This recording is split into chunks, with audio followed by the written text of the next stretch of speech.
É hora da entrevista do dia com a Denise Campos de Toledo. Nós vamos falar sobre a decisão de hoje do Copom, que manteve a taxa básica de juros em 2% ao ano, mas vamos saber das implicações dessa manutenção, de tudo que influenciou a decisão do Copom. Eu converso agora com Pedro Paulo Silveira, que é economista-chefe da Nova Futura Investimentos. Pedro Paulo, boa noite. Boa noite, Denise. Obrigado pelo convite. Bom, 2% já era esperado. Agora, o Copom, no comunicado, veio com muitas incertezas, que eu acho que são as mesmas incertezas do mercado, né? O que pode efetivamente acontecer com a inflação, a questão das reformas, de continuidade de ajuste fiscal e, especialmente em relação à inflação, ligando muito à condição de retomada do crescimento, né? Com certeza nós temos um problema muito sério decorrente do choque da Covid-19. Ele produziu uma queda muito forte na economia, produziu um enorme desemprego, mais de 10 milhões de pessoas ficaram fora do mercado de trabalho e isso vai ter consequências duradouras para a economia brasileira. O Banco Central sabe disso, são profissionais muito competentes, são técnicos de mais alto nível, eles sabem disso, mas por outro lado, a sociedade cobra algum tipo de ação. Os bancos centrais do mundo inteiro tem utilizado várias ferramentas para tentar empurrar as economias para uma recuperação e no Brasil o Banco Central não ficou atrás, né? A gente derrubou a taxa de juros até inédito dos 2%, mas daqui para frente eu acho que não tem muito o que fazer. O Banco Central já fez a parte dele, derrubou a taxa de juros até aí, esse foi o sinal, ele está preparado para reagir a algum tipo de piora, mas o que ele sinaliza é o seguinte: nós precisamos, como país emergente, sinalizar algum tipo de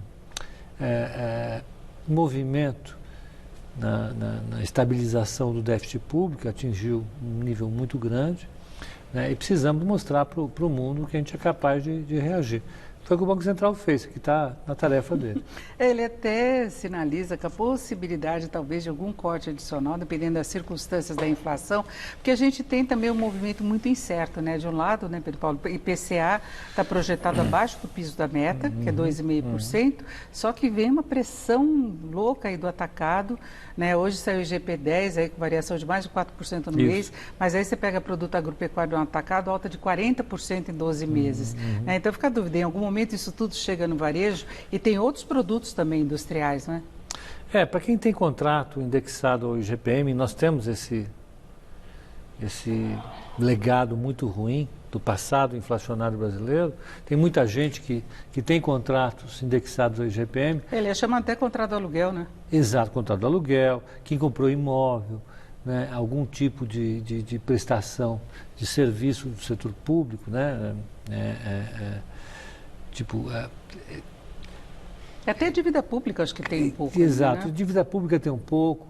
Então, ainda sobra isso. Então, quando sobe 4% no mês, 15% em 12 meses, quem tem aluguel sofre.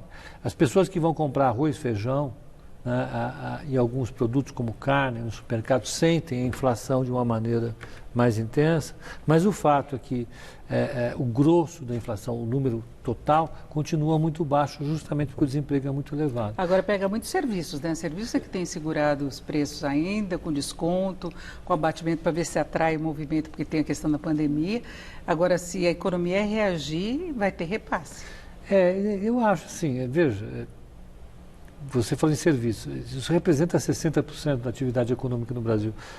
O almoço fora de casa, cabeleireiro, academia, corte de cabelo, academia. Isso ainda está muito sofrido na economia brasileira. Eu acho que na economia global. E está reabrindo aos poucos, né? Pouco, sofre muito, tem muita empresa quebrando, muita empresa saindo do mercado. Isso vai produzir uma perda para a atividade econômica permanente. Vai demorar um tempo para recuperar isso. Então, eu acho que a missão do Banco Central não é fácil, não é trivial. Eles estão olhando a economia brasileira, vendo essa parte da economia que está sofrendo, que está tendo dificuldades enormes para recuperar a atividade, né? E está olhando também esse pessoal que está bem. É o pessoal que vende alimento para quem for comprar em casa, o pessoal que... É a tal da retomada desigual, né? É uma retomada em carro. O pessoal do Morgan, do JP Morgan nos Estados Unidos, bolou uma história, nós ficamos discutindo se é V, se é U, se é L, alguma coisa, eles inventaram uma letra K. A letra K significa que a economia caiu e no meio do caminho uma parte voltou a cair, outra parte subiu. Então, nós estamos aqui, uma parte continua subindo, está bem, está super animada, continua reajustando o preço, o pessoal do arroz, do feijão, da carne. Agora, Pedro Paulo, em que medida que você manter o juro em 2%, que é o menor nível já registrado, pode ajudar esse pessoal que está atrasado no processo de retomada? Ajuda, de fato, a economia? Porque nós tivemos até programas de crédito mais específicos, com juros menores, muito focados na própria fraqueza da atividade, o governo estimulando essa liberação de recursos, mas não necessariamente atrelado à Selic, não é? Essa parte do crédito sempre foi o tendão de Aquiles da economia brasileira, então, sempre foi a nossa parte mais fraca, foi um desastre. E foi um desastre agora para os programas de recuperação da economia, de sustentação da renda. O Brasil não foi capaz de ajudar as pequenas e médias empresas. Demorou muito, foi parcial, né? Não tem como, é difícil, nós não temos um sistema de crédito que seja capaz de atender, nem público nem privado, né? A gente sabe disso. Não surpreendeu nem um pouco. E tem um problema no Brasil também, que você tem muita restrição. Por exemplo, se a empresa já tem uma dívida atrasada, se ela já tem chamado nome sujo, né? Até o próprio governo estava restringindo, né? Se tinha dívida tributária, e a gente sabe que tem muita empresa que vai aos trancos e barrancos. Ela não consegue decolar de fato e vive permanentemente com problemas, né? E aí não consegue ter acesso. E esse povo emprega muita gente. Quem é esse povo? É o bar aqui da esquina, né? É a loja que vende algum tipo de produto de papelaria no meio do quarteirão. É quem sobrou. Quem vai sobrar vendendo algum tipo no comércio, as grandes corporações, as pequenas e médias empresas vão sofrer muito. O Brasil não conseguiu resolver esse problema. Os Estados Unidos tiveram algum tipo de sucesso nisso, eles conseguiram atingir esse É que eles têm menos restrições também dessa questão de inadimplência. É muito mais fácil, eles conseguem atingir diretamente, fazer uma capilaridade com preenchimento de formulários mais rápidos. Tudo isso foi feito de maneira mais adequada nos Estados Unidos, com a experiência que eles tiveram em 2008, 2009. O Brasil não foi capaz de fazer isso. Então, se de um lado o Brasil não vai ter um problema de crédito muito sério, de outro lado, o Brasil não conseguiu resgatar empresas que tiveram problemas e essas empresas atendem boa parte desse povo de... Agora, o que deu certo e que ajudou muito a economia foi o auxílio emergencial, e até o próprio Copom cita isso no comunicado de hoje, que é o problema que vai acontecer no ano que vem, porque você não sabe se a economia continua crescendo na hora que você tirar o auxílio emergencial. Então, essa é uma grande dúvida, né? Porque se a economia continua avançando, mesmo que seja nesse K, sem o auxílio emergencial, né? Eu acho que o governo ele tinha um programa em relação à renda.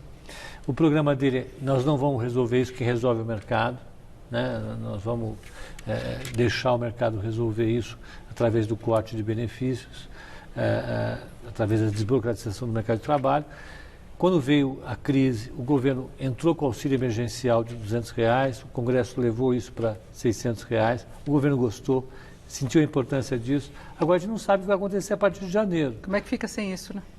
Eu acho que a gente está diante de um dilema de política econômica que poucas vezes no Brasil nós passamos. Vai ser sério, isso vai influenciar o PIB de 2021 com certeza. Que não está cabendo no orçamento você lançar o Renda Brasil, né?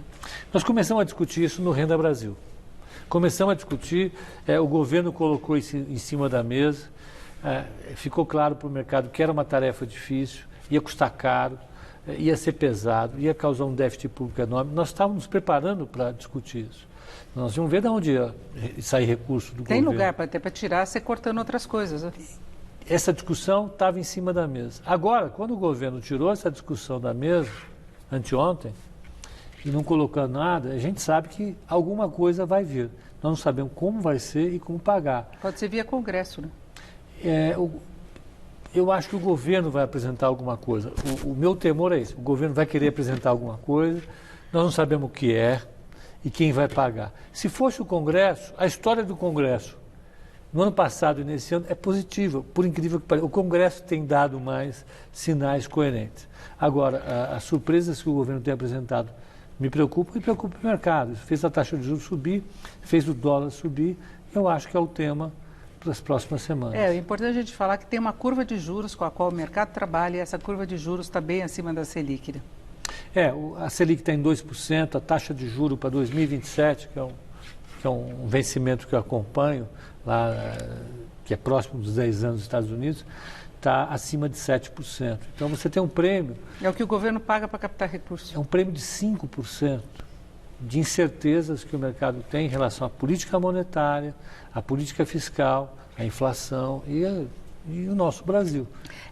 Esse é o lado real, né, que a gente tem da política de juros. E, Pedro Paulo, antes da gente encerrar, eu queria saber de outro impacto. O que você acha que pode acontecer com o dólar? Que o dólar é um fator que pesa também na inflação, pega muito no atacado, não está tendo todo esse repasse para o varejo. Agora, a redução dos juros afugentou o investidor que vinha para cá para ganhar a lucratividade elevada, que era garantida pelos juros altos, saiu. E aí a gente tem, entre outros fatores, também isso pressionando o dólar. A partir de agora, o que você prevê? O que você acha que pode acontecer com o dólar? Teve a decisão de juros nos Estados Unidos também, manutenção, mas uma política diferente, né? Denise, eu acho o seguinte, a redução de juros no Brasil não foi a responsável pela alta do dólar. O juro brasileiro caiu porque os juros no mundo caíram. Então o Brasil acompanhou.